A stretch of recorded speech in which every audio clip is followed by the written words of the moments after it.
Have you ever shot awake in the dead of night for no reason at all? That sudden, heart-pounding awareness where the silence of your own home feels wrong. For centuries, folklore has warned about this specific moment. It's believed that between 3 and 4 a.m., demonic power reaches its absolute peak.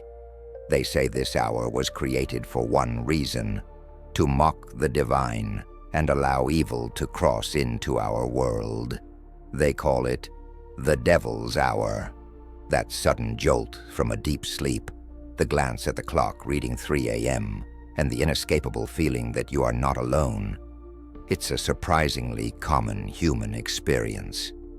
But what if it's more than just a coincidence?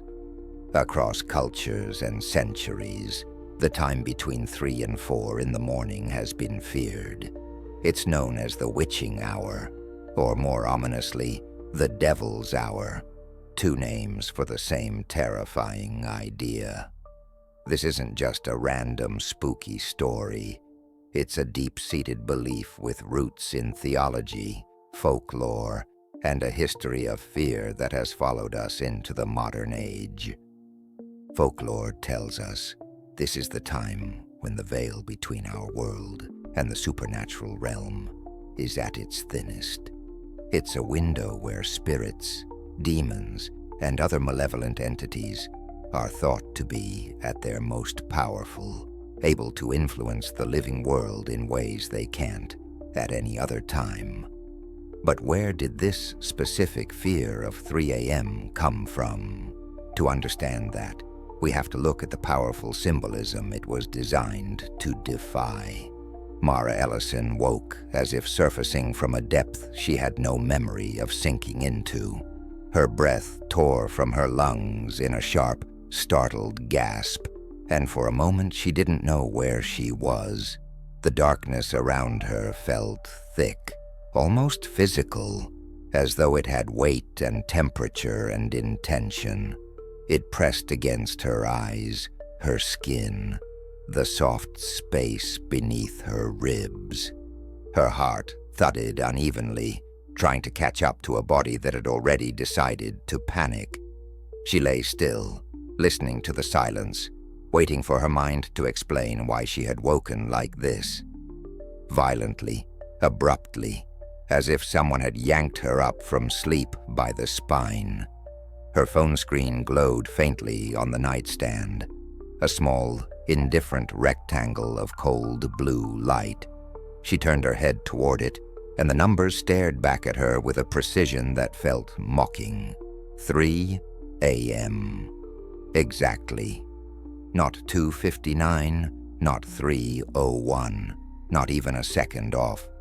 The digits were perfect, unwavering, as though they had been waiting for her. Mara swallowed, her throat dry. She didn't remember dreaming. She didn't remember any noise. She didn't remember anything at all except the sensation, the unmistakable, primal certainty that something had been close to her. Too close, close enough to breathe against her ear. She pushed herself upright slowly, her muscles trembling with the aftershocks of adrenaline. The house around her was still, but not in the comforting way a home should be at night. This stillness felt watchful, expectant, like the air itself was holding its breath. Her eyes drifted toward the vent near the floor, a simple metal grate, old and slightly rusted, the kind of thing she had never paid attention to in the daylight. But now, in the oppressive quiet of 3 a.m., it seemed different. Too dark, too deep, as if the shadows inside it were thicker than the shadows in the rest of the room. She didn't know why she was staring at it. She didn't know why her skin prickled. She didn't know why her breath hitched in her throat, until she heard it. A whisper, soft, wet, barely audible. It slid through the vent like a secret escaping from a place it had no right to be. Mara. Her name. Not spoken. Practiced. Her body went rigid, every nerve tightening at once. She stared at the vent, unable to move, unable to blink, unable to breathe. The whisper didn't come again, but the echo of it clung to the air like humidity, thick and cloying. She waited and waited and waited, but the vent remained still, silent, innocent, as if nothing had happened at all. Mara forced herself to exhale, though the breath came out shaky and uneven. She told herself it was a dream, a half-dream, a remnant of some nightmare she couldn't remember. Houses made noises, old vents carried sounds, sleep played tricks. But deep inside her chest, beneath the rational explanations she tried to stack, like sandbags, something colder whispered a different truth. She hadn't woken up on her own. Something had woken her. She lay back down slowly, pulling the blanket up to her chin, though it did nothing to warm her. The darkness felt heavier now, as if it had shifted closer, as if it had taken an interest. Her eyes drifted toward the phone again. The numbers hadn't changed. 3 a.m., frozen, perfect, waiting. She closed her eyes, but sleep didn't come. Only the memory of the whisper, only the feeling of being watched. And somewhere deep in the house, or beneath it, something exhaled. Morning arrived reluctantly, as though the sun itself hesitated to cross the threshold of Mara's house. Light seeped in through the blinds in thin, hesitant lines, illuminating the dust that drifted lazily through the air. Everything looked normal in the soft daylight, painfully, mockingly normal. And yet the memory of the whisper clung to her like a damp cloth. She moved through her morning routine with the mechanical precision of someone trying not to think. Coffee, shower, clothes, but every sound felt too sharp, every shadow too deep, every corner too aware. The vent in her bedroom seemed to follow her in her mind, its darkness lingering behind her eyes no matter where she went. By noon, she gave up, pretending she wasn't shaken. She sat at her desk, opened her laptop, and typed the question she had been avoiding since dawn. Why do people wake up at 3 a.m.? The search results bloomed across the screen in a chaotic collage of superstition, folklore, and half-baked theories. Articles about sleep cycles, posts about stress, videos claiming paranormal activity. But one phrase appeared again and again, like a thread woven through every culture, every belief system, every whispered warning. The Devil's Hour. She clicked a link without thinking, drawn to it, the way a moth is drawn to a flame it doesn't understand. The page was old, the kind of website that looked abandoned, forgotten by time. The text was small, the background a sickly yellow, the comments section frozen in a decade-old conversation. Her eyes skimmed the words.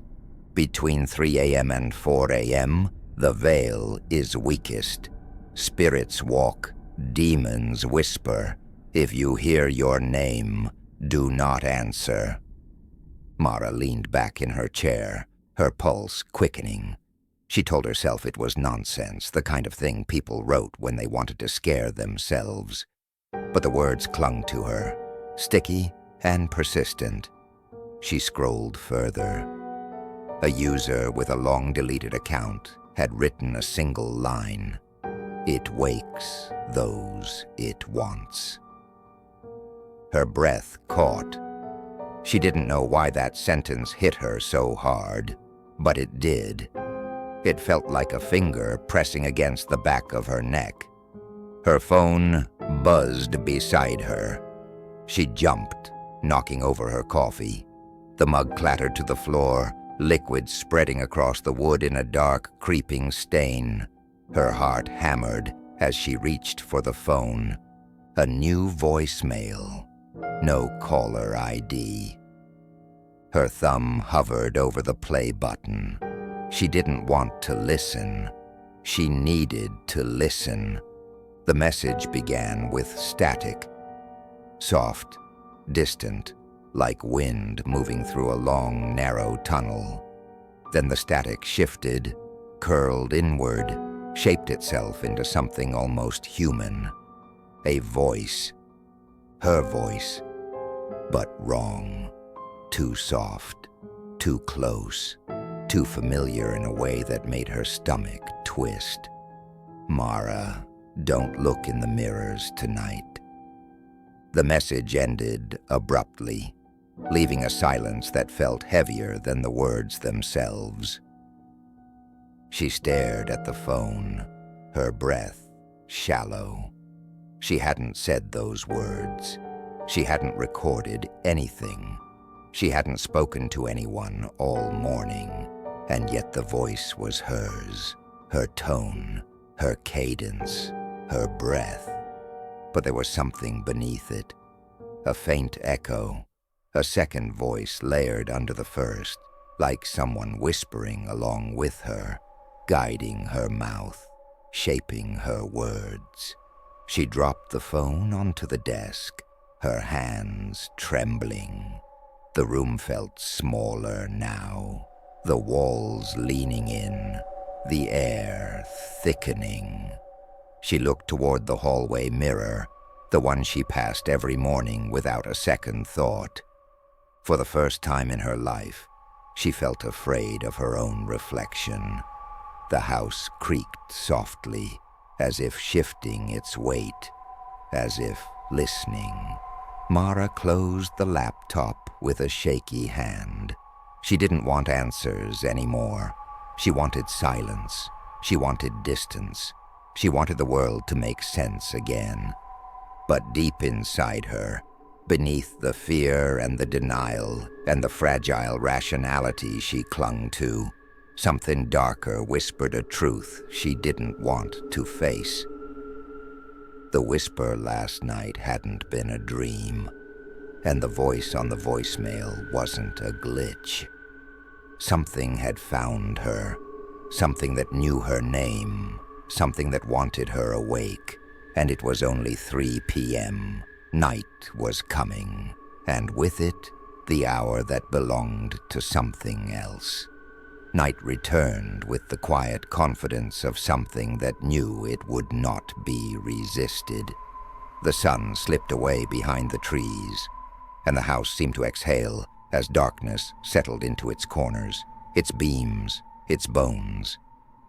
Mara tried to distract herself. Television murmuring in the background, lights on in every room, a book open in her lap. But none of it mattered. The house felt different now, attentive, as though it had been waiting all day for the moment she would finally be alone with it again. By the time she climbed into bed, exhaustion clung to her like a second skin. She told herself she would sleep through the night. She told herself she would not wake at 3 a.m. She told herself the whisper had been a trick of her mind, a half-dream, a misfired neuron. But the house had other plans. She drifted into sleep slowly, reluctantly, like someone wading into cold water. And for a while, there was nothing. No dreams, no whispers, no sense of time passing. Just a soft, heavy darkness. Then the footsteps began. They were faint at first, so soft she thought they were part of a dream. But they grew clearer, more deliberate, each step dragging slightly, as though something heavy was being pulled across the floorboards. The sound came from above her, the attic. Her eyes snapped open, her breath caught in her throat. The attic had no entrance, no stairs, no ladder. It was sealed, a relic of the house's original design, a space no one had touched in decades. She had always assumed it was empty, filled with dust and insulation and nothing else. But something was walking in it now. She lay frozen, staring at the ceiling as the footsteps moved slowly across the length of the attic. One step, a pause, another step, a longer pause, as though whatever was up there was listening for her reaction. Her heart pounded so loudly she was afraid it would give her away. The footsteps stopped directly above her bed. Silence, stretched thin and taut, like a wire pulled to the point of snapping. Then came the knock. Soft, gentle, almost polite. A single tap from the other side of the ceiling. Mara's breath trembled out of her. She clamped a hand over her mouth, terrified that even the sound of her breathing might provoke whatever waited above her. The knock came again, a little louder, a little more insistent. She couldn't move, couldn't think, couldn't understand how something could be in a space that wasn't supposed to exist. Then, as suddenly as it had begun, the knocking stopped. The silence that followed was worse. She forced herself to sit up, her body shaking. She needed to get out of the room. She needed light, movement, anything that wasn't this suffocating stillness. She swung her legs over the side of the bed and stood, her knees weak. The hallway outside her bedroom was dim, lit only by the faint glow of a nightlight she had plugged in months ago and forgotten about. She stepped into the hall, her bare feet cold against the wooden floor. A picture frame lay shattered on the ground. She stared at it, her breath catching. She hadn't heard it fall. She hadn't heard anything except the footsteps above her. But the frame was broken, glass scattered like ice across the floorboards. She knelt down slowly, picking up the photograph inside. Her blood ran cold. It wasn't her photo. It wasn't any photo she had ever seen. It was a picture of her bedroom, taken from above, taken from the attic. The angle was impossible. The lighting was wrong. The shadows were too long, too sharp, too deliberate. Her bed was in the center of the frame. Her sleeping form was visible beneath the blankets, and in the corner of the room, near the vent, the shadows were darker than they should have been, thicker, almost shaped. She dropped the photo, her hands trembling violently. The house creaked softly, as though shifting its weight again, as though settling into a more comfortable position. Mara backed away from the broken frame, her breath shallow and uneven. She felt the walls closing in, the air tightening around her. She didn't know what was in the attic. She didn't know how long it had been there. She didn't know how it had taken the picture. But she knew one thing with absolute certainty. The house remembered things she didn't, and it was starting to show her. The day crawled by in a haze of unease, each hour stretching thin and brittle like old paper. Mara moved through her home as though it were a museum of someone else's life. Touching nothing, avoiding mirrors, flinching at the smallest creak of the floorboards. The photograph from the attic lay where she had dropped it, face down on the hallway floor, as if turning it over again might invite something she wasn't ready to see.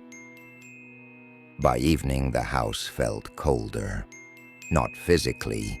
The thermostat insisted everything was normal, but in a way that seeped into her bones. A quiet, creeping chill that made her feel as though she were being watched from the inside out. She found herself back at her desk, the glow of the laptop screen casting a pale halo across her face. She didn't want to search for more answers, but the questions gnawed at her, sharp and insistent.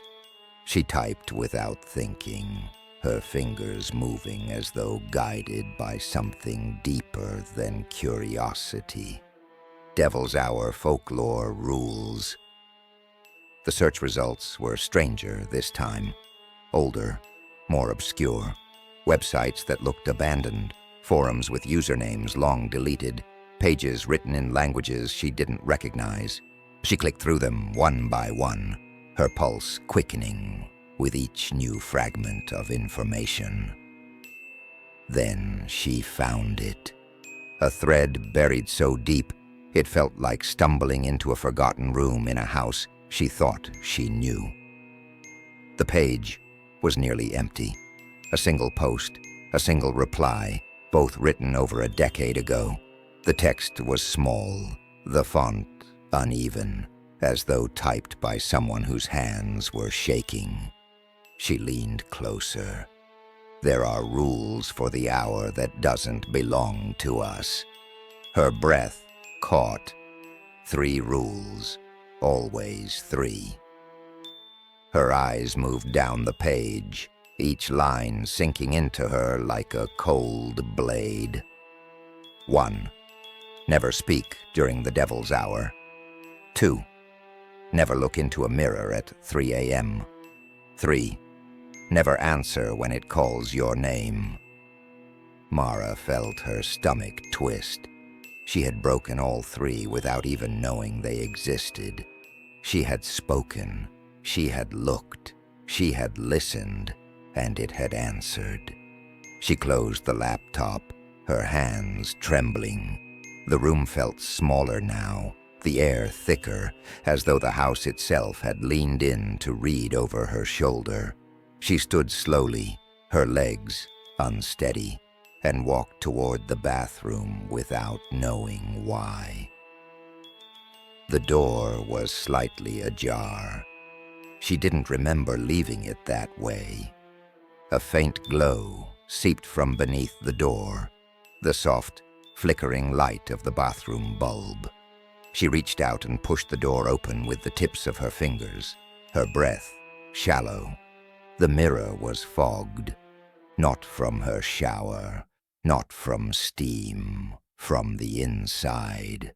Condensation clung to the glass in thick, uneven streaks, as though something had pressed its face against the other side. The fog pulsed faintly, as if breathing.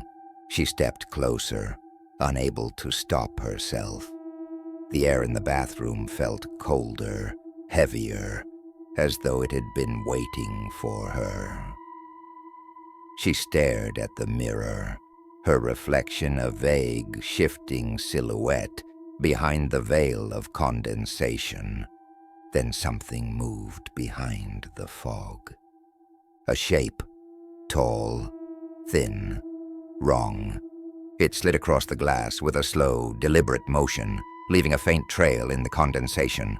Mara stumbled back, her heart slamming against her ribs. The shape paused, as though listening. Then a handprint appeared on the inside of the mirror. 5 long fingers, pressed from the other side. The fog thickened around it, swirling like breath on cold glass. Mara backed into the hallway, her pulse roaring in her ears. She didn't scream. She couldn't. The fear was too deep, too heavy, too complete.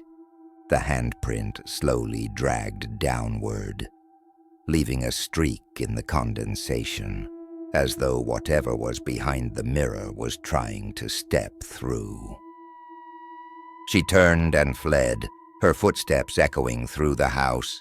She didn't stop until she reached the living room, where she collapsed onto the couch, her breath shaking, her hands cold. The house settled around her, quiet and patient. She had broken the rules, all of them, and whatever lived in the hour that didn't belong to her knew it. The house grew quieter over the next few days, but it was not the kind of quiet that brought peace. It was the quiet of a held breath, of something waiting, of a predator crouched just beyond the edge of sight. Mara moved through the rooms like a trespasser, careful not to disturb whatever fragile balance kept the house from shifting again. She kept the lights on. She avoided the mirrors. She slept with her bedroom door open, as though the hallway might offer some protection. But the silence did not last. It began with a faint murmur in the walls, so soft she thought it was the wind at first, a low, indistinct hum that rose and fell like distant conversation. She pressed her ear to the plaster, listening, her pulse quickening. The sound was muffled, layered, as though several voices were speaking at once from far away. Then one voice separated itself from the rest. A woman's voice, soft, familiar. "Mara." She jerked back, her breath catching. The voice had come from the wall beside her, from deep within the structure of the house. She stared at the plaster, her skin prickling. The voice came again, clearer this time, threaded with a warmth that made her stomach twist. "Mara, sweetheart, why aren't you answering me?" Her mother's voice.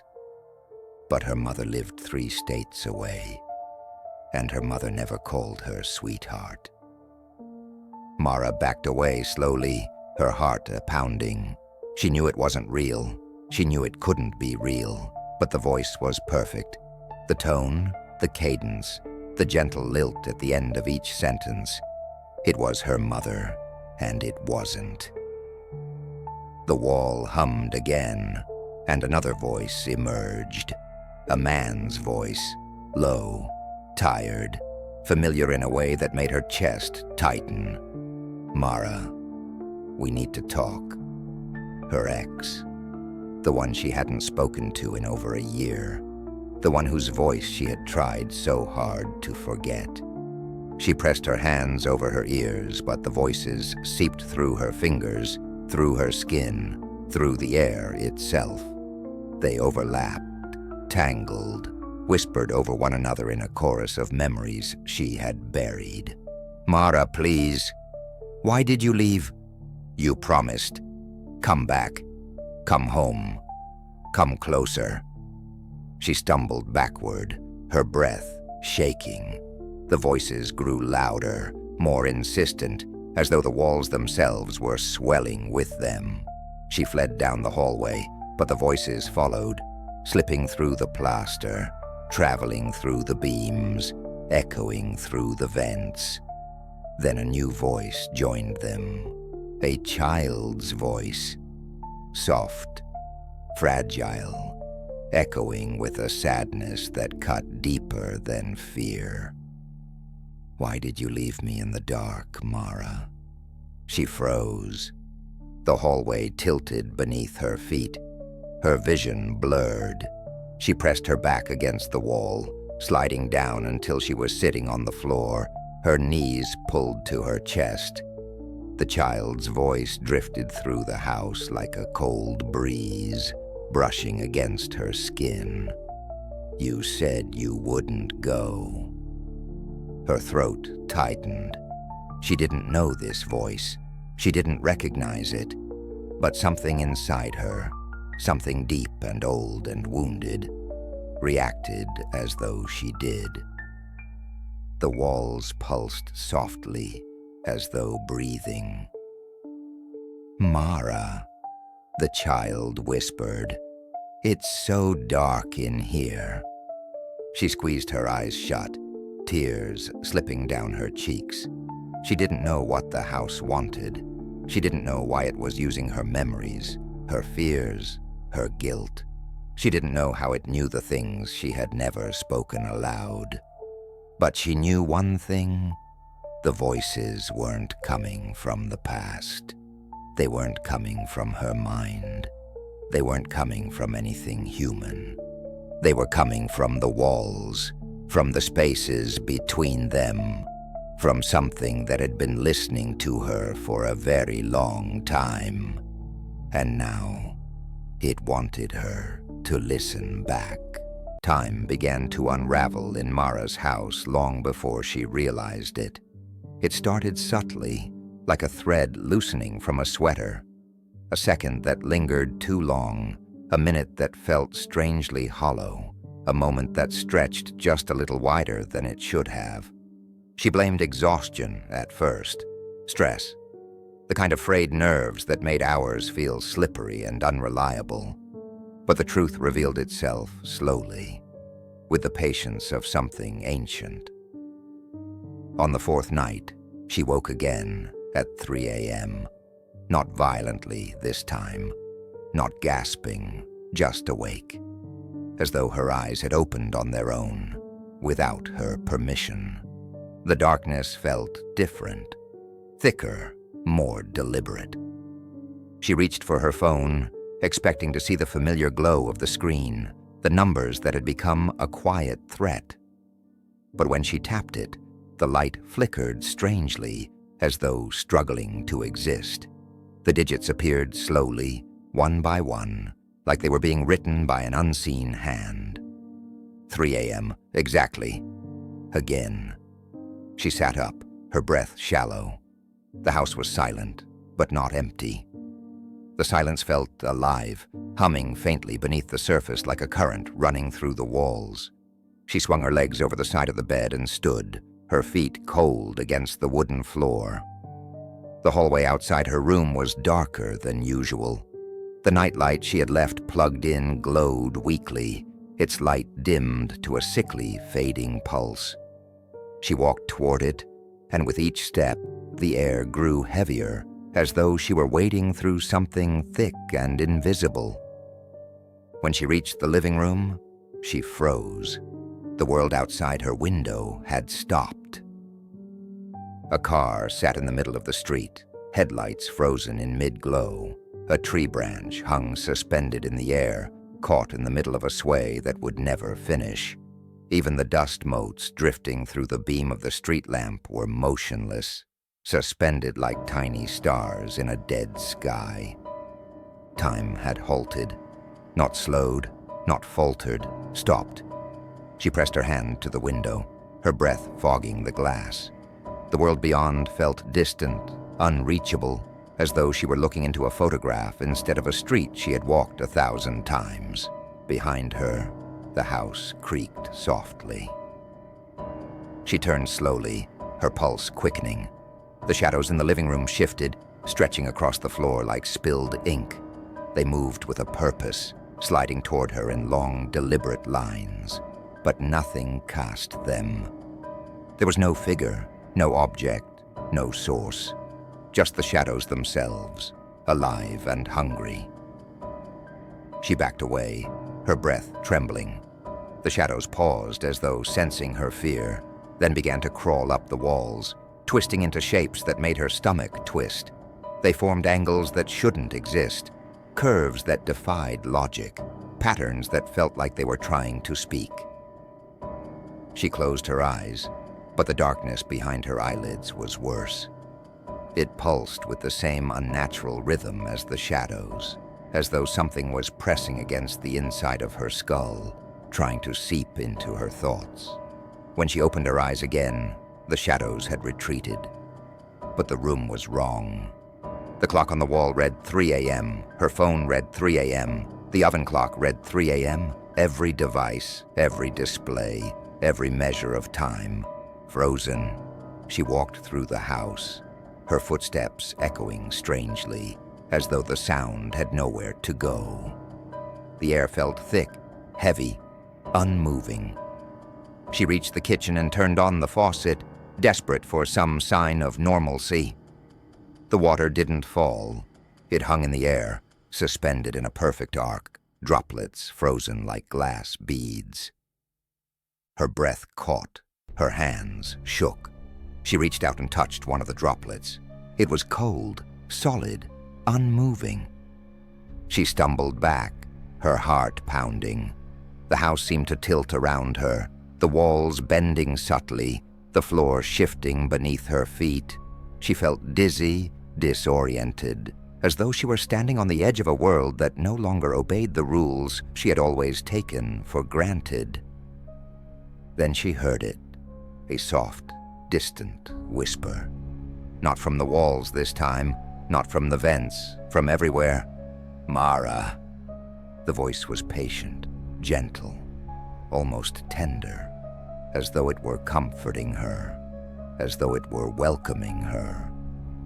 She pressed her hands to her ears, but the whisper seeped through her fingers, through her skin, through the air itself. It wrapped around her like a cold embrace, pulling her deeper into the stillness. Time had stopped for a reason. It had stopped for her, and she was no longer alone in the hour that didn't belong to the living. The house felt heavier that night, as though it had grown denser, thicker, more substantial in the hours since the world outside had frozen. Mara sensed it the moment she stepped into the living room. A subtle shift in the air, a quiet tightening of the walls, the faintest tremor beneath her feet. It was as if the house had inhaled deeply and was holding the breath, waiting for her to notice. She didn't want to be awake. She didn't want to be conscious in this hour that didn't belong to her. But sleep had become a stranger, and fear had become a companion. She sat on the couch, her knees drawn to her chest, staring at the frozen world beyond the window. The street lamp's glow hung suspended in the air, a halo of unmoving dust motes trapped in amber. The car in the road remained perfectly still, its headlights frozen mid-beam. Even the shadows outside seemed locked in place, as though time itself had been pinned down. Inside the house, however, something moved. A soft shift of weight, a subtle creak of wood, a whisper of air displaced by something that did not breathe. Mara felt it before she heard it, a presence settling into the room with her, quiet and patient. The temperature dropped, not sharply, but gradually, like a tide pulling away from the shore. Her breath fogged faintly in the air. She didn't turn around. She didn't need to. The presence was behind her, close, too close.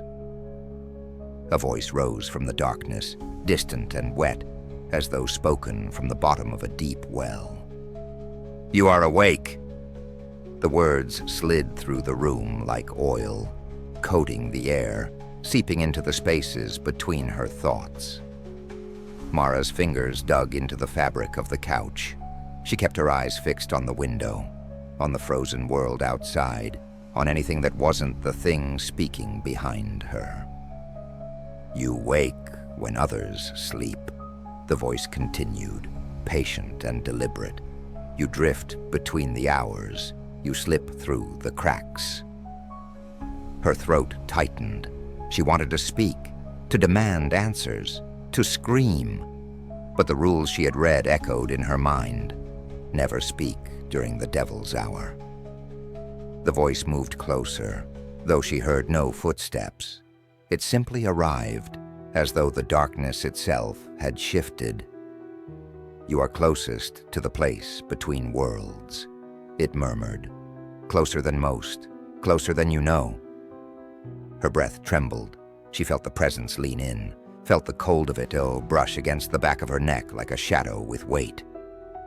"Come with me." The words were soft, almost gentle, almost kind. But beneath them was something vast, a hunger, an emptiness. a depth that had no bottom. Mara shook her head, barely able to breathe. "No," she whispered, the word escaping before she could stop it. The house reacted instantly. The walls shuddered, groaning as though something enormous had pressed against them from the outside. The floorboards cracked beneath her feet, splintering like ribs under pressure. The lights flickered violently, casting the room into a stuttering nightmare of shifting shadows. The presence behind her did not move, did not flinch, did not raise its voice. It simply sighed, a long, disappointed exhale that made the air tremble. "You refuse," it said softly. "You cling to the world that does not want you. You cling to the hours that do not belong to you." The house bent inward, the ceiling lowering by an inch, then another, as though the structure itself were bowing under the weight of something unseen. "You do not understand," the voice whispered. "You are already halfway here." Mara pressed her hands to her ears, but the voice seeped through her fingers, through her skin, through the marrow of her bones. "You cannot refuse what has already begun." The floor beneath her rippled, the wood bending like liquid. The shadows on the walls twisted into long, reaching shapes, stretching toward her with slow, deliberate intent. She stumbled backward, her breath ragged, her heart pounding. The room warped around her, the angles bending, the corners stretching, the ceiling pulsing like a living thing. The presence remained still. "You will come with me," it said, not as a threat, but as a certainty. "Not tonight, not yet, but soon." The house exhaled again, and the pressure eased. The walls straightened, the floor stilled, the lights steadied. But the presence did not leave. It lingered behind her, quiet and patient, as though waiting for her to accept the truth she had been running from. The Devil's Hour was not a time, it was a place, and she was already standing in its doorway. Mara didn't remember falling asleep. She only remembered the sensation of drifting, not into rest, but into something deeper, darker, and far less forgiving. When she opened her eyes, the house was silent in a way that felt unnatural, as though every sound had been swallowed whole. The air was thick, unmoving, heavy with the weight of something watching. She sat up slowly, her body aching with a fatigue that felt older than she was. The room around her seemed stretched, subtly distorted, as though the walls had shifted while she slept. The corners were too sharp, the shadows too long, the ceiling too low. She blinked, trying to clear her vision, but the room remained wrong. She stood, her legs trembling, and stepped into the hallway. It was longer, not by much, just a few inches, maybe a foot, but enough that her breath caught in her throat. The familiar space had been pulled like taffy, stretched into something unfamiliar. She walked forward slowly, her footsteps echoing strangely, as though the floorboards were hollow. The hallway bent slightly to the left. It had never bent before. She stopped, her pulse quickening. The air felt colder here, the shadows thicker, clinging to the walls like damp cloth. She reached out and touched the wallpaper. It felt warm, too warm, as though something beneath it was breathing. She pulled her hand back quickly. The house shifted again. A soft groan rippled through the walls, followed by a subtle shudder beneath her feet. The floorboards bowed inward, then outward, as though the house were stretching itself, testing its limits. She stumbled, catching herself against the wall, and felt it pulse beneath her palm. She jerked away, her breath trembling. The hallway behind her was gone, not vanished, transformed. The space she had just walked through had elongated, the walls curving inward like the throat of some enormous creature. The nightlight she had left plugged in flickered weakly at the far end, now impossibly distant. She turned back toward her bedroom. It was gone, too. In its place was another hallway, identical, but wrong. The angles were off, the shadows too deep, the air too still. She took a step backward, and the floor beneath her rippled like water. Panic surged through her. She ran. The hallway stretched with her, lengthening with every step, the doors on either side multiplying, shifting, rearranging themselves. Some were too tall, others too narrow, some upside down, some sideways. The house was rearranging itself around her, reshaping its bones, bending its geometry into something that defied logic. She reached for a doorknob, desperate for escape, but the metal twisted beneath her hand, reshaping itself into a smooth, featureless surface. She tried another door, the same, another. The same. The house was sealing itself, closing her in, guiding her deeper. Her breath came in sharp, ragged gasps. She pressed her back against the wall, but it pulsed again, warm and alive, as though something beneath the surface was shifting, crawling, waiting. The house inhaled. The lights flickered, and the walls began to close in, slowly at first, a subtle narrowing of the hallway, then faster, the space tightening around her like a fist. She stumbled forward, her hands scraping against the walls as they pressed inward. The ceiling lowered, the floor rose, the air thickened. She screamed, but the sound was swallowed instantly, absorbed by the house as though it were feeding on it. She dropped to her knees, her breath trembling, her vision blurring. The walls pressed closer, closer, closer, until she could feel the heat of them against her skin, the pulse of something alive beneath the wallpaper. Then, just as the space threatened to crush her, the walls stopped. They held her there, suspended in a narrow corridor barely wide enough for her to breathe. The air was hot, humid, suffocating. She pressed her palms against the walls, feeling the slow rhythmic thrum beneath them. A heartbeat, not hers, not human. The house exhaled. The walls released her.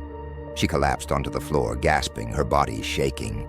The hallway around her slowly widened again, the walls retreating, the ceiling lifting, the floor settling. The house returned to its previous shape, or something close to it, as though nothing had happened. But Mara knew better. The house wasn't a house anymore. It was a throat, and she was being swallowed. Mara didn't know how long she lay on the floor after the house released her. Minutes, hours, something in between. Time had become a soft, unreliable thing, slipping through her fingers like water.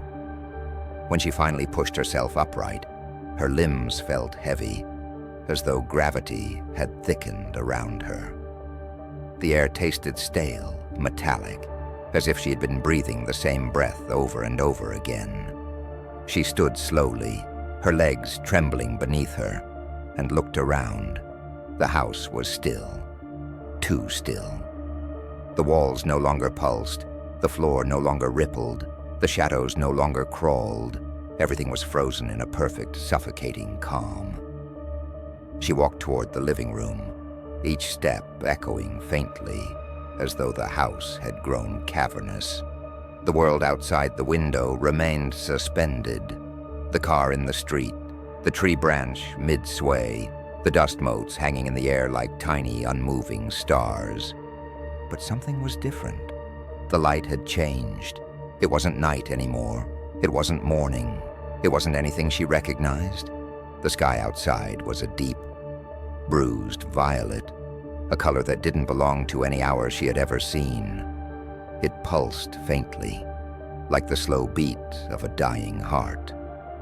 The street lamp's glow had dimmed to a sickly, flickering ember, casting long, distorted shadows across the pavement.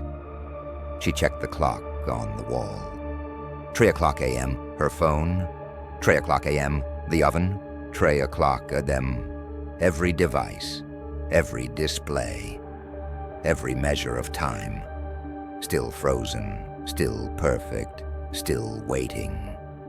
She felt a cold weight settle in her chest. She walked through the house, searching for something, anything, that might break the illusion. She opened drawers, turned on faucets, flipped light switches. Everything responded, but sluggishly, as though moving through thick syrup. The water from the faucet dripped in slow, heavy beads, each droplet falling with unnatural reluctance. She touched one. It clung to her finger like glue. Her breath trembled. She walked to the front door and pulled it open. The world outside was silent. Not quiet. Silent. No wind, no distant traffic, no rustle of leaves, no hum of electricity. The silence was absolute, a vacuum that swallowed every sound before it could exist. She stepped outside, her bare feet touching the cold concrete of the porch. The air felt wrong. Too dense, too still, as though the atmosphere itself had thickened. She walked down the steps, her heartbeat loud in her ears, and approached the frozen car in the street. The headlights glowed faintly, but the beams didn't move. They hung in the air like solid pillars of light, unmoving, unchanging. She reached out and touched one. It was warm, alive, breathing. She jerked her hand back, her pulse racing. The world wasn't frozen. It was held in place by something vast and unseen. She turned slowly, her eyes scanning the street. The houses around her looked normal at first glance, but the longer she stared, the more wrong they became. The angles were off, the windows too dark, the roofs too steep, the shadows too deep. It was as though the world had been recreated from memory, a memory that didn't quite understand how things were supposed to look. She backed away, her breath trembling, and returned to her house. The door closed behind her, with a soft click that echoed far too loudly in the stillness. She stood in the living room, staring at the frozen clock. 3 o'clock a.m. forever. The realization settled over her slowly, like a shroud. She wasn't trapped in time. She wasn't caught in a loop. She wasn't dreaming. She had crossed into something else, something that existed alongside her world, beneath it, behind it. A place where time didn't move because time didn't belong. The Devil's Hour wasn't a moment on a clock. It was a realm, a dimension, a territory, and she was inside it. The house creaked softly behind her. She turned. The shadows on the far wall shifted, stretching upward, twisting into a shape that was almost human, but not quite. The air grew colder, the light dimmer, the silence deeper. Something stepped forward from the darkness. Not a figure, not a creature, a presence. A shape made of absence, a silhouette carved from the void. It didn't speak. It didn't need to. She felt its voice inside her mind, soft and patient. You see now. Her breath caught. You understand. The shadows pulsed. You are here. She stumbled backward, her heart pounding, her vision blurring. The presence moved closer, its form shifting like smoke, like ink in water, like something that had never been meant to take shape in the human world. This hour is not a time, it whispered inside her. It is a place, and you have crossed the threshold. She pressed her back against the wall, her breath trembling. There is no going back. The presence leaned closer, its form towering over her, its edges dissolving into the air. You belong to the hour now. The clock on the wall flickered. 3 o'clock a.m., 3 o'clock a.m., 3 o'clock a.m., forever. Mara didn't remember collapsing. She didn't remember the moment her legs gave out or the way the floor rose to meet her. She only remembered the darkness, thick, warm, and strangely soft, folding around her like a cocoon. It held her gently, almost tenderly, as though cradling her between one world and the next. When she opened her eyes, she was standing, not lying, not sitting, standing. The transition was seamless, dreamlike, as though she had been lifted upright by invisible hands. Her breath trembled as she looked around. She was no longer in her house. The space around her was a corridor, long, narrow, and impossibly dark. The walls were made of something that looked like wood, but felt like stone, smooth and cold, stretching upward into a ceiling she couldn't see. The air was thick with the scent of dust and old secrets, the kind of smell that clings to forgotten places. A faint glow pulsed along the floor, illuminating the edges of the hallway in a soft, sickly light. It wasn't enough to see clearly, but it was enough to see the doors. There were hundreds of them, thousands, stretching into infinity. Each door was different, some old and rotting, others polished and new, some ornate, some plain, some tall, some narrow, some crooked, some perfectly straight. They lined the corridor like teeth in a monstrous jaw, each one humming faintly with a presence she could feel but not see. She took a step forward, her bare feet touching the cold floor. The air shifted around her, carrying with it a faint murmur, a whispering chorus that rose and fell like distant waves. She strained to listen, her heart pounding. Voices, hundreds of them, thousands, some crying, some pleading, some whispering names, some whispering nothing at all. She moved closer to one of the doors, her breath trembling. The wood was old, cracked, splintered. She pressed her ear against it.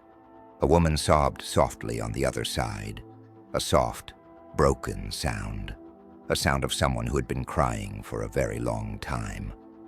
Mara stepped back, her stomach twisting. She walked to another door, a tall, narrow one with peeling blue paint. She touched the handle, and the metal pulsed beneath her fingers like a heartbeat. She jerked her hand away. The whispering grew louder. She turned slowly, her breath catching in her throat. Something stood at the far end of the corridor, a shape, a silhouette, a presence.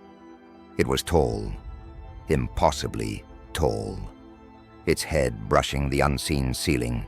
Its body was thin, elongated, shifting like smoke, like shadow, like something that had never been meant to take form. Its edges dissolved into the darkness, as though the corridor itself were trying to swallow it. It moved without moving, gliding toward her, with a slow, deliberate grace. The air grew colder with each inch it closed, the whispers around her rising into a frantic chorus. She couldn't breathe. She couldn't move. She couldn't look away. The presence stopped inches from her, towering over her like a living eclipse. The darkness around it pulsed, bending inward, drawn to it like gravity. A voice rose inside her mind, not spoken, not heard, felt. You are awake. Her breath trembled. You have crossed the threshold. The corridor darkened, the doors trembling softly as though reacting to the presence. You stand in the hour that does not end. She shook her head, tears slipping down her cheeks. I don't want this, she whispered, her voice barely audible. The presence leaned closer, its form bending in ways that defied anatomy. Want has nothing to do with it. The doors along the corridor shuddered violently, the whispers rising into a cacophony of fear and despair. The presence lifted a hand, long, thin, made of shadow and nothingness, and touched the center of her forehead. The world dissolved. She gasped, stumbling backward, her vision blurring. The corridor flickered, the doors warping, the whispers twisting into a single unified voice, her voice.